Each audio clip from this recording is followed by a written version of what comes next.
I'm Walter Podrazik, television curator at the Museum of Broadcast Communications in Chicago. I'm here in our downtown studios with my co-author of the book Watching TV, 6 Decades of American Television, Harry Castleman. Harry Castleman is an attorney in Boston at McKenzie & Sawin. He's been a career-long collaborator on books we've written about popular culture, beginning with the Beatles and all together now. But the book we're most proud of is Watching TV, 6 Decades of American Television. It's the season-by-season chronicle, the story of television from the beginning to the present day. In fact, we're working on an updated edition right now for 2016. Harry Castleman, welcome to the Museum of Broadcast Communications. Thanks, Wally. I appreciate you inviting me to come here and see the wonderful place you have here. This is the first time you've been here. Yes, it is. I've heard a lot about it, but this is my first visit. And the rare thing about Harry Castleman and myself is that the two of us are rarely in the same city at the same time. And so since we had this rare opportunity, why not take advantage of sharing some thoughts about watching TV here at the museum? Yes, indeed. All right, Harry, watching TV. What's some of your earliest memories of watching TV, and how did that lead to wanting to do this book with me, The History of Television? It's, of course, difficult to remember my first memory of television, but the earliest things I can recall all tend to be sports related. Being born in 1953, my first real recollection is the famous, I guess it was 1958, New York Giants Baltimore Colts NFL championship game, where the Colts beat the Giants at the end, and we watched, my brother and I, who was older than me, we watched that together. I remember that. I remember running home after school to watch the 1959 Chicago White Sox Los Angeles Dodgers World Series game. Sad moment. Yes, of course, that's when World Series games were still in daytime. And I remember the 1960 Winter Olympics, broadcast live by CBS from Squaw Valley, California, when the United States beat the Soviet Union in hockey. And just as the winning goal was scored, my brother and I started squabbling with each other, and we missed the goal. And of course, there was no instant replay at that time, so the entire family was very mad at us. Well, one of my earliest memories of television actually is of the Honeymooners. I have no idea why, but because my parents told me, oh, you used to watch this, you used to watch that. No memory of that at all. But the Honeymooners, I did remember, and it was not necessarily because I thought Jackie Gleason was the greatest actor in the world. Art Carney was incredibly hilarious. I loved the music. As a kid, I realized that sometimes my choice of a show would be because of the theme song. I'd be in, hang around a little bit at the beginning, maybe I'd drift off, do something else, and then come back and hear the closing theme song. Because to me, that was a real good hook for what television had to offer, which was something upbeat, something pleasant, something musical. Well, I never knew this about you, Wally, because as you know, we both love The Honeymooners, one of our favorite shows. I happen to think The Honeymooners theme song is really pretty bland, and never really was very effective in my mind, but hey, it's a good show. And that's one of those rare moments when we disagree. Yes. And that basically is the setup for what I wanted to ask you about, or let's talk a little bit about the book, Watching TV. It's a book we're proud of, but it's also a book that we're proud to have researched. And I think you've stated pretty directly why you thought it was important to do a book like that. And let's set the context. We're talking about, eventually, the first edition was published in the early 80s. So this was a project that we began in basically the tail end of the first great era of television, which would be broadcasting. Well, I was always interested in television as a kid. I guess I watched a lot of television. I didn't feel like I watched a huge amount, but who knows? And being a person who's interested in history in general, I was attracted to the concept of the history of television because it was before my time, and I didn't know what came before my time. I remember at one point when I was in high school, maybe, and was thinking, gee, I wonder if I could put together a list of like all the fall preview, the fall schedules of all the seasons that had been on television. And I kind of sat down one afternoon and started trying to figure out how I would do that, and very, very quickly reached the conclusion that that was far beyond the ability I had then to research it as a high schooler. But the thought always stuck with me.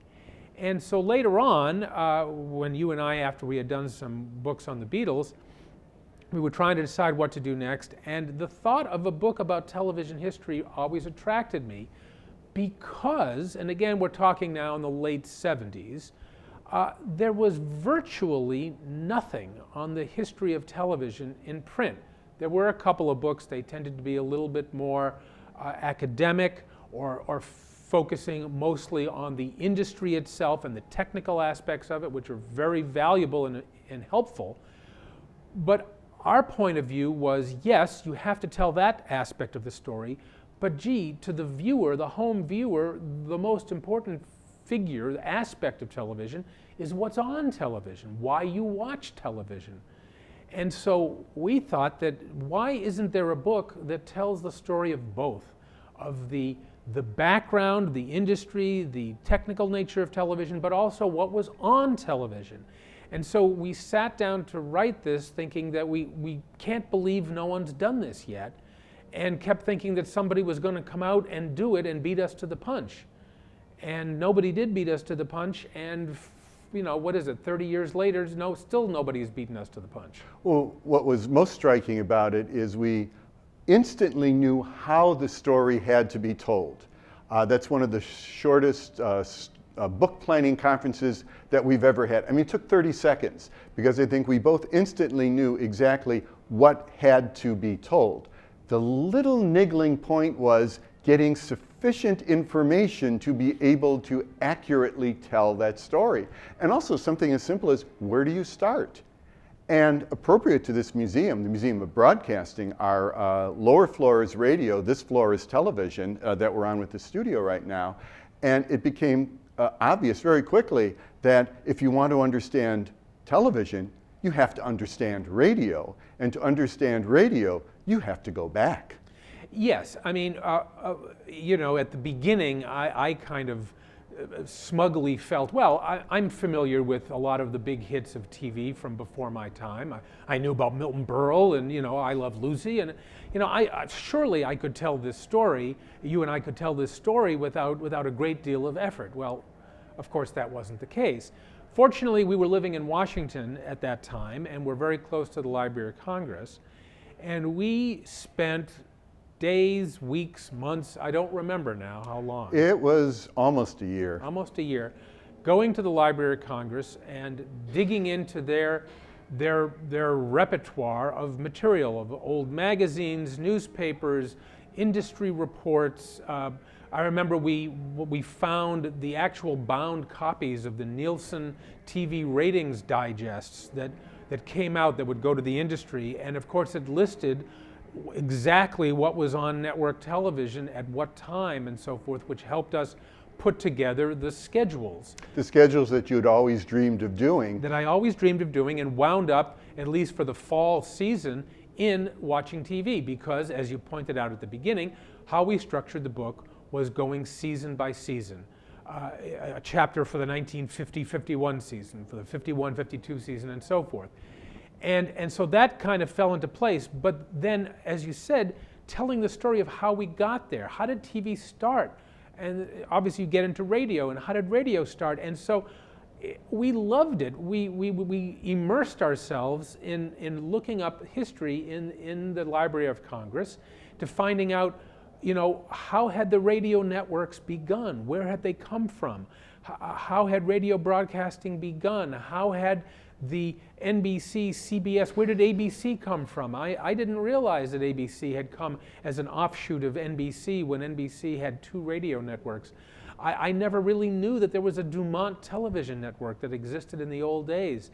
And finding out about it and finding out where it came from and where it went and how it died, the concept at that time of a TV network dying was incomprehensible. There was no such thing. TV networks always existed. They lived forever.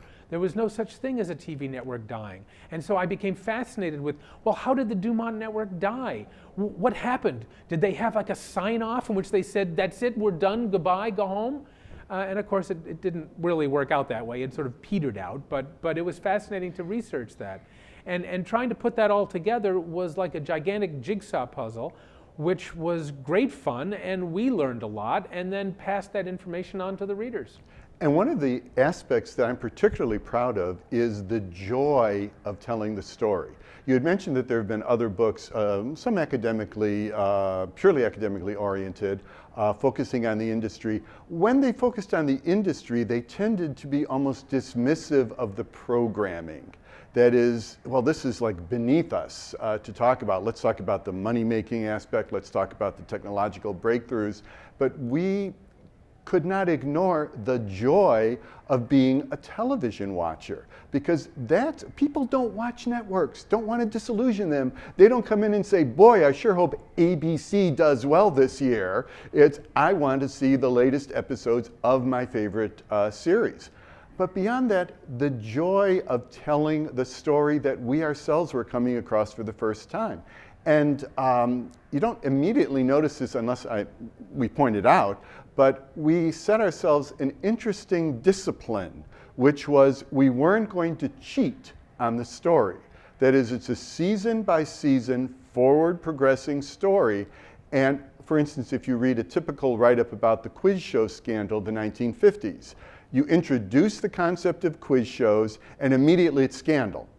No, it wasn't a scandal if it started out as a scandal. No one was betrayed, no one was disillusioned. So when we tell the story, we give quiz shows a chance to shine, to be the most popular format on television, to be something that people were thoroughly engaged in, who loved the contestants, who loved the competition.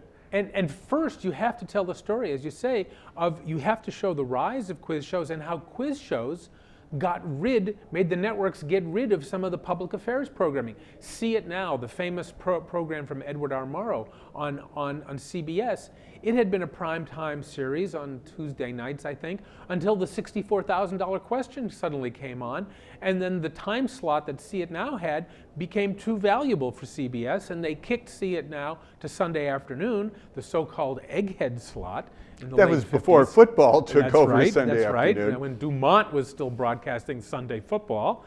And the quiz shows came on and took over a lot of primetime programming. So you have to set that up. That's why the networks felt they had to rig the shows, because they were so popular, they couldn't risk losing the individual contestants who were successful and appealing. That's why they rigged it. So you have to tell that story in an ascending order, and then you've got the fall and what happens and the impact that has on other programming coming up in the future.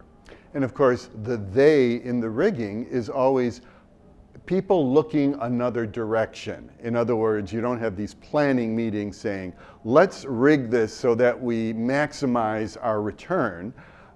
Let's make sure that everything that should happen does happen. Let's make it possible for the most popular contestants to return again and again. Though a quote, and again, it was wonderful coming across quotes that illustrated the points, where I believe we quote some contestant in saying, well, I received help only an idiot wouldn't understand, in terms of explaining how they made sure it went smoothly. But you know, another thing that I loved about the researching part was, since of course at that time we had, as most researchers do, you know the future, you know what's going to happen, you know what's important. And so when you're digging through old material and you find some little 5-line reference to a strange disc jockey in Trenton, New Jersey named Ernie Kovacs, your eyes jump to it and say, oh, that's what Ernie Kovacs was doing before he became a star on TV. And you're able to kind of mine those little tidbits for things that you know are going to become more important in the future. And part of the process is also, by the discipline of doing it season by season, you had to get the story done in a limited amount of space. That is, you had to say, this is what was going on then. All right, end of this chapter. Let's go to the story again, picking it up in another context. for the next season. And therefore, as you go through watching TV, I like to tell people, well, if you don't care about 1944, if you don't care about 1954, don't start there. Start any place in the book, because you can pick it up any place in that season and read about that season in its context and get a sense of what was going on. Or you can start on page 1 and go all the way to page 500 by now. Which, of course, the true reader should do, of course. One of the things that happens now that was not true back when we were doing the research is there was no internet. The internet, in effect, was our access to the Library of Congress. Yes. I mean, that had everything you would want to have all under one roof, plus some visits to the National Archives and other specialty collections in New York City. Yes. We went to as well. And so basically, we were driving the East Coast internet before there was an internet. Following that was we lived in different places, and so we were sort of a prisoner of who's rerunning what episodes of what series from beginning to end, so we can get a sense of a series that played before we were watching. Well, yeah, obviously, as with many things, the world is completely different now than it was in the late 70s.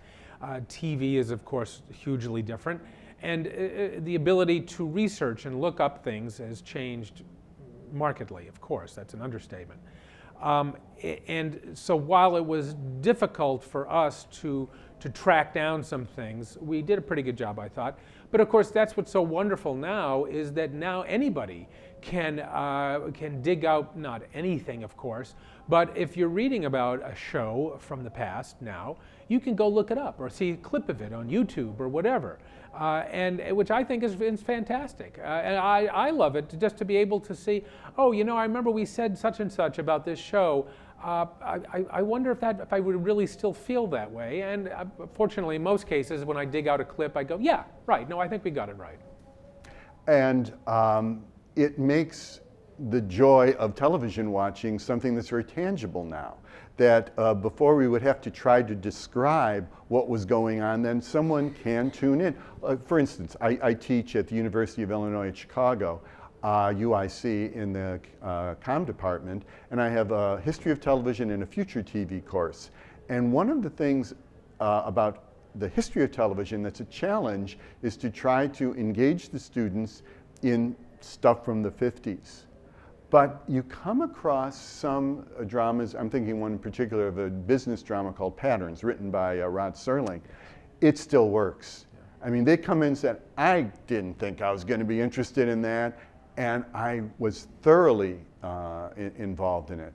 You see some of the Edward R. Murrow documentaries. Those still pack a punch. They come away going, whoa, Harvest of Shame? Wow. Oh, and that's still going on. But there is engagement that came in those early days of television, which now people have the opportunity to see, and that give a little more flavor to what we've been writing about. They have the examples to check out for themselves. One of the joys now is binge watching. Yes. And binge watching is not just, I'm going to spend a weekend locked up and not talk to anybody else, but rather, let me see on fast forward what happened to a show over multiple seasons.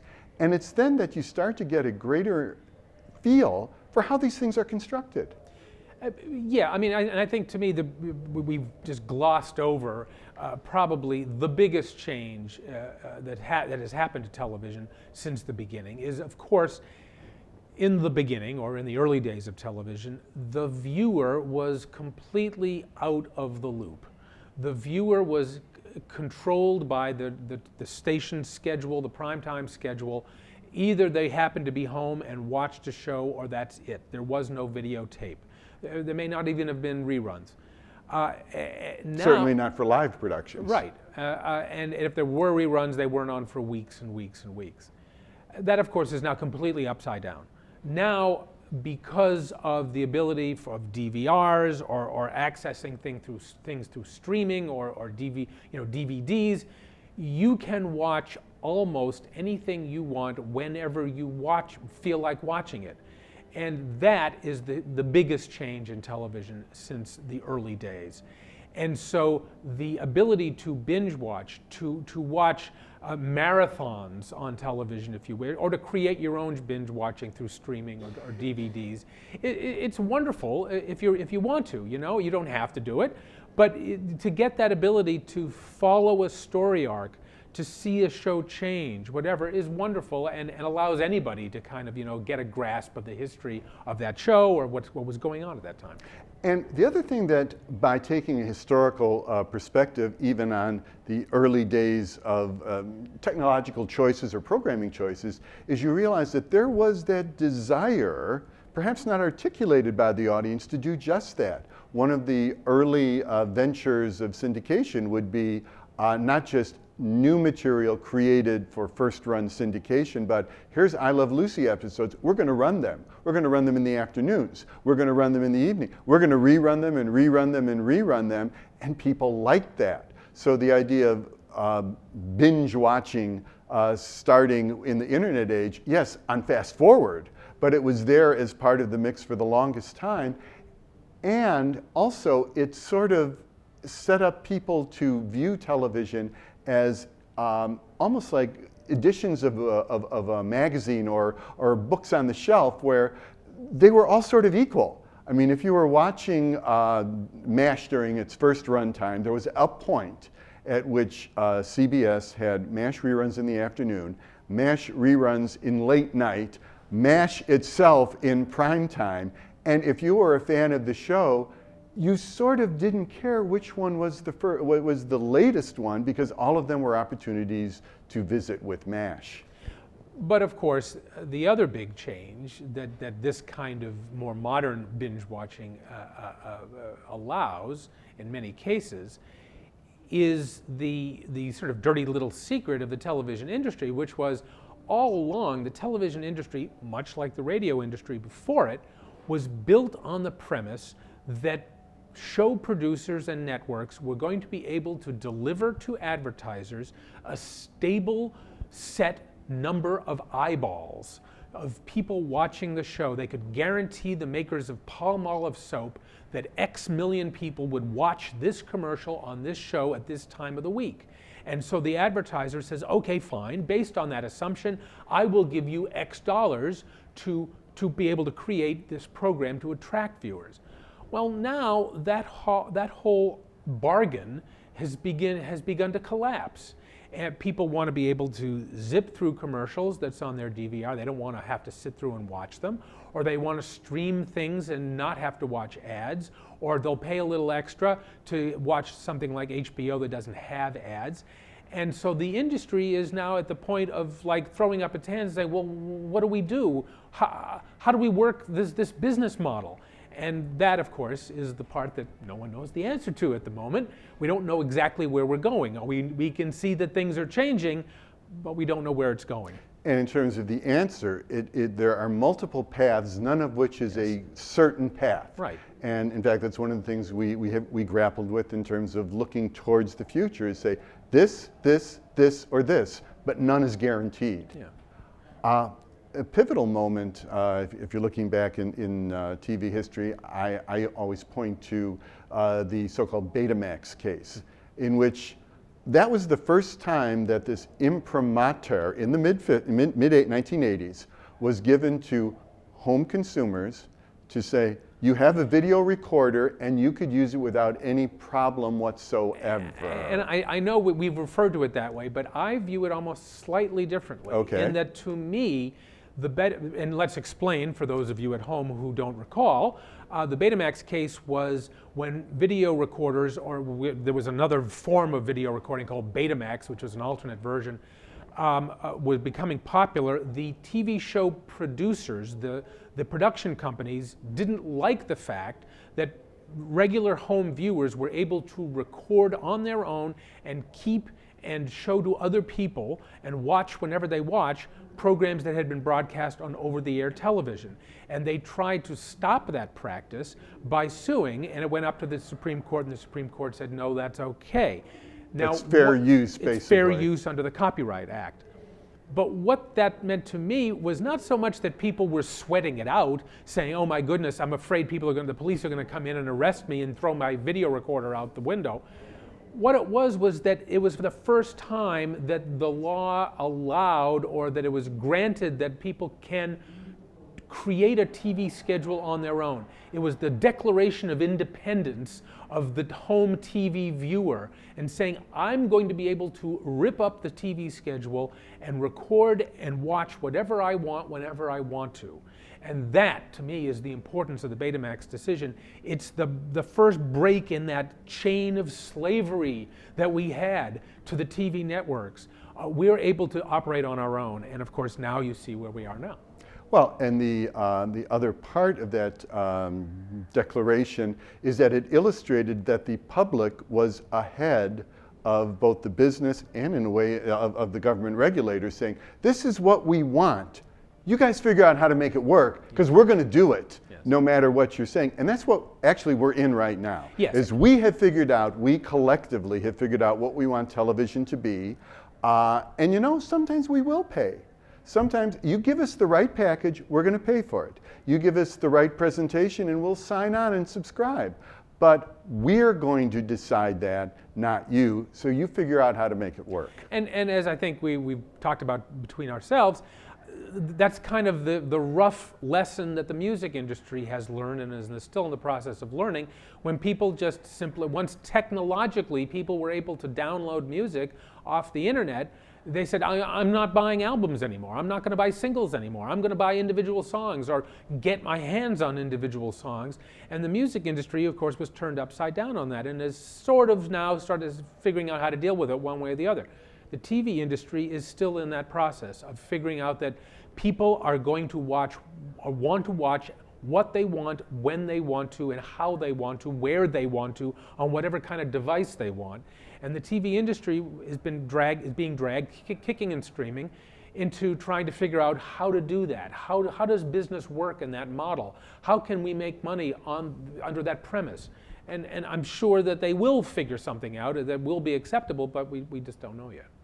I was at a conference in Washington earlier this year in which engineers were specifically talking about what they were doing in the behind the scenes, so to speak, to make the presentation of video seamless, whether you are on a handheld device, whether you are on tuning in via broadcast or cable or what have you. It should all be able to be the same unified experience, and you as the end user shouldn't have to give it a second thought. They're trying to make that work, and there was a graph where they were showing technologically what that involved, and it filled an entire screen, because it's not as easy as it would seem to go from this technology to that technology and mush the two together. But the motivation is pretty high to be able to do it. And you know what?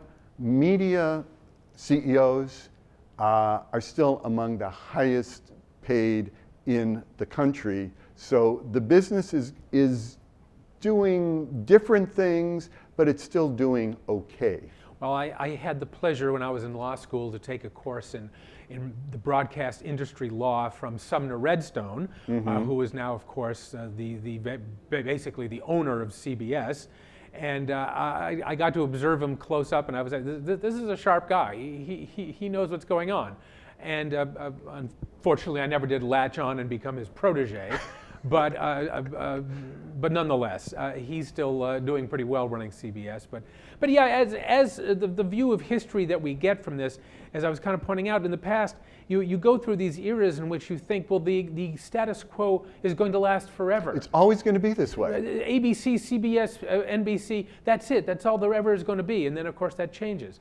And then it's replaced, and then you have the cable universe, and you think, okay, well, that's what the change is going to be. You're going to have this world of cable television, and that's what it's going to be forever.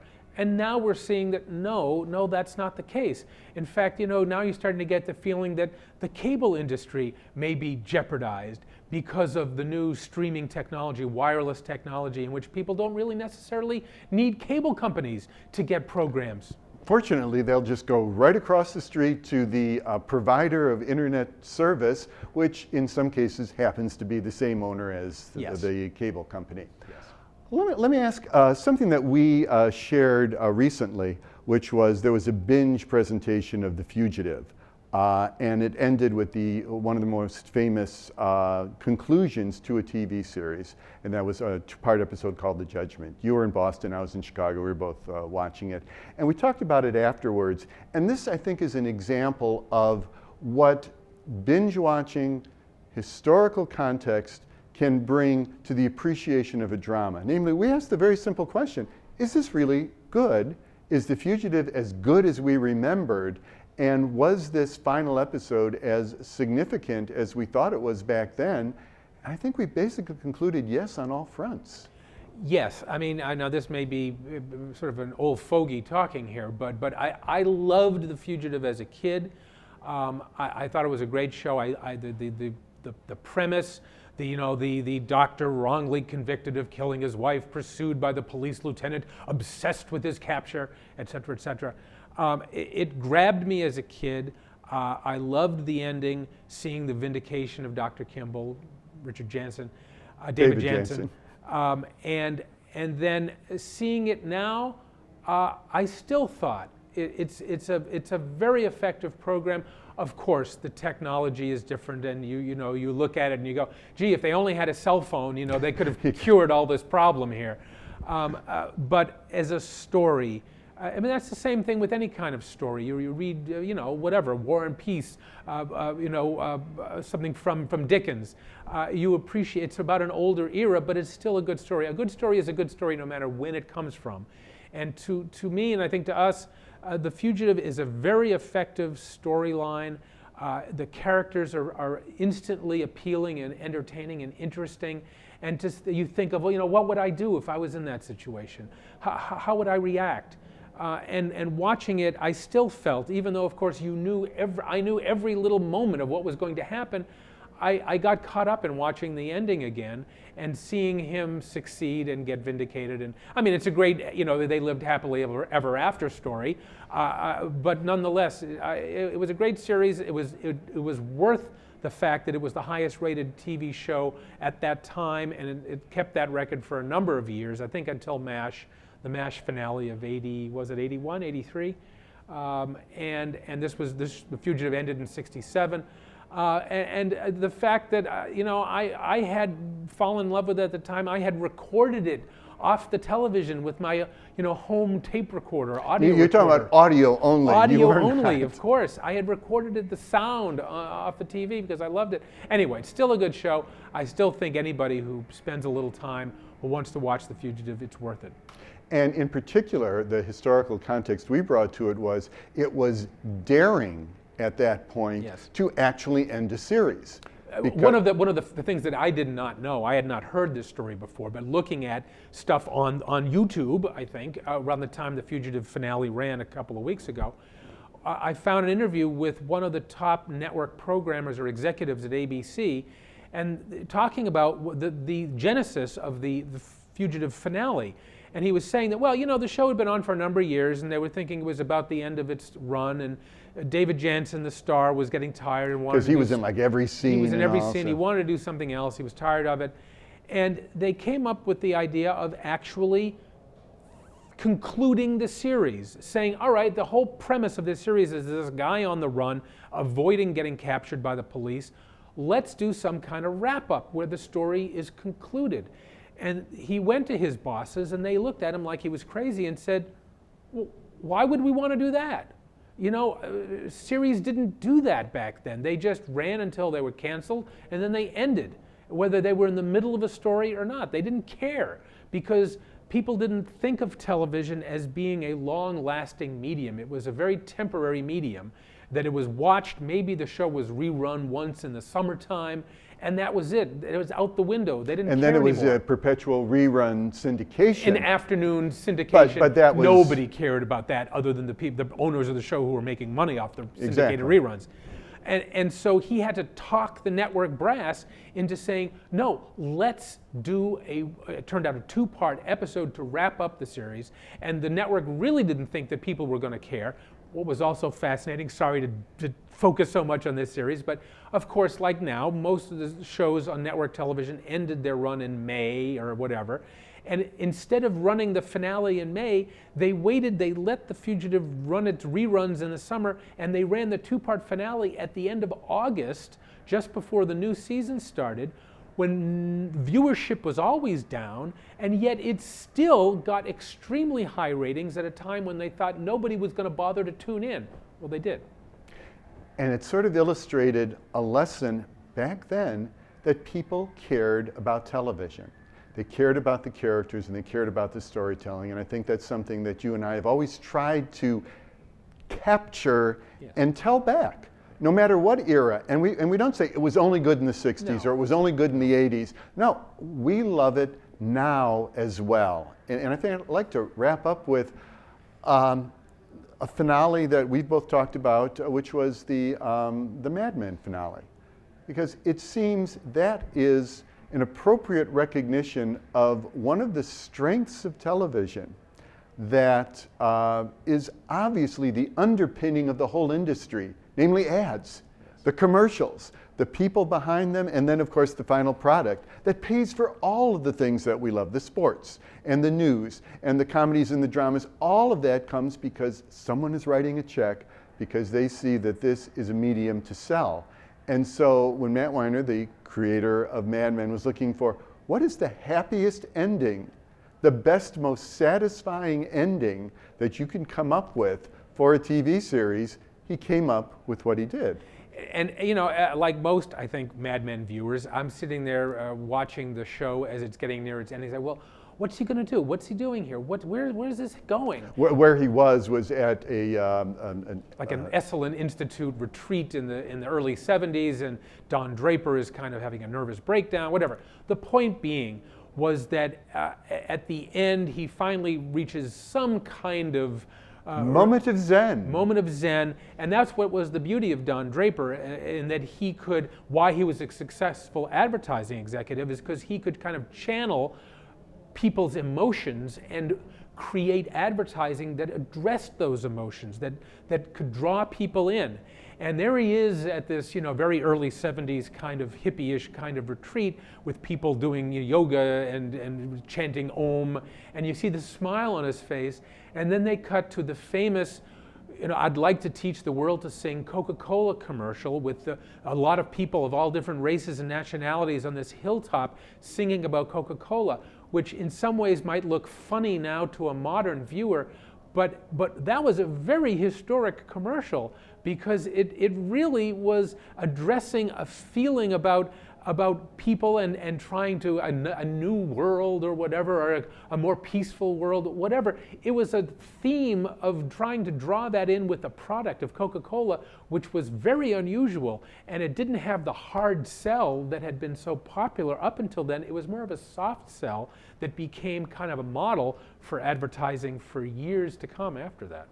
It was the joy of television. It was the joy of commercialism. It was the joy of singing, the joy of people. It was a joyful ending. And it was showing, to be honestly, how in its best, art and commerce can coexist when it's done correctly.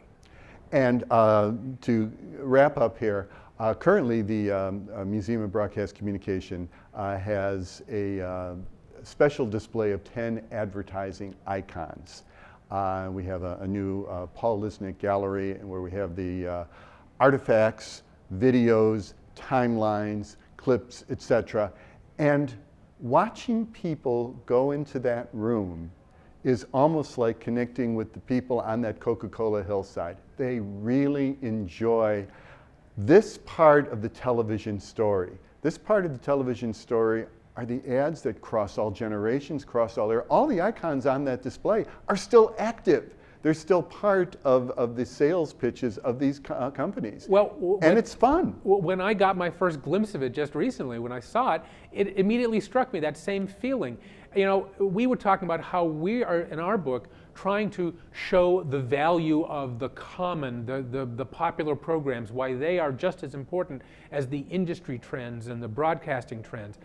And a part that we frankly didn't focus on very much was the advertising. And you look at that and you say, there are great stories here. That's a book in itself. It's a book in itself. These are ads that connected with people.